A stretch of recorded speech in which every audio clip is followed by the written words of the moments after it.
Assalamualaikum warahmatullahi wabarakatuh. Perkenalkan, nama saya Zahrina Sitepu.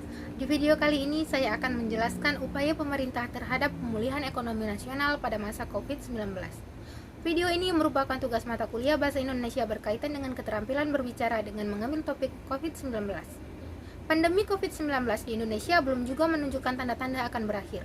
Setiap harinya ada saja kasus COVID-19 yang muncul. Meski jumlah pasien yang sembuh meningkat, kematian akibat virus corona juga masih terjadi. Berdasarkan data sebaran yang dikutip dalam laman covid19.go.id, secara global ada 226 negara, 251.788.329 orang terkonfirmasi, dan 5.077.907 meninggal.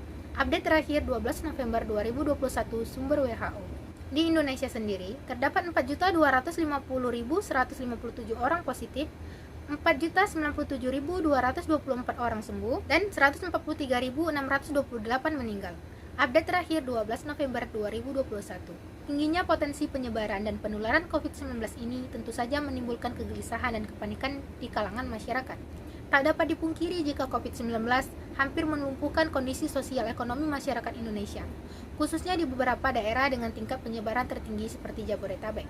Akibat kasus COVID-19 ini, pemerintah Indonesia mulai melakukan berbagai kebijakan seperti mengeluarkan himbauan social distancing, mengeluarkan himbauan untuk work from home bagi pegawai, memberlakukan pembatasan wilayah, membangun rumah sakit khusus untuk penanganan COVID-19, dan lain-lain. Semakin hari, permasalahan sosial ekonomi yang ditimbulkan akibat COVID-19 semakin terlihat nyata bagi masyarakat.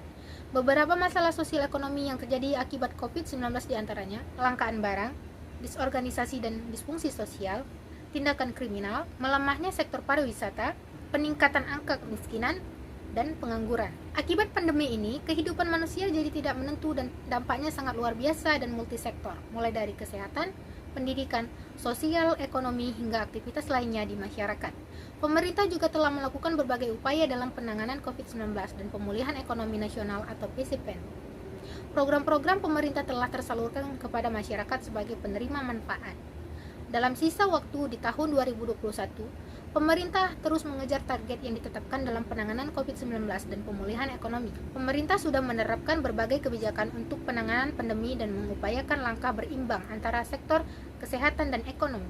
Pemerintah mengupayakan agar penyebaran virus semaksimal mungkin dapat dikendalikan dengan pemberlakuan PSBB. Banyak perusahaan dilarang beroperasi dan beberapa level bisnis terpaksa dibatasi kegiatannya secara fisik. Salah satu contoh upaya pemerintah yang akan saya bahas adalah sektor pariwisata. Sektor pariwisata adalah salah satu sektor yang lumpuh selama pandemi COVID berlangsung.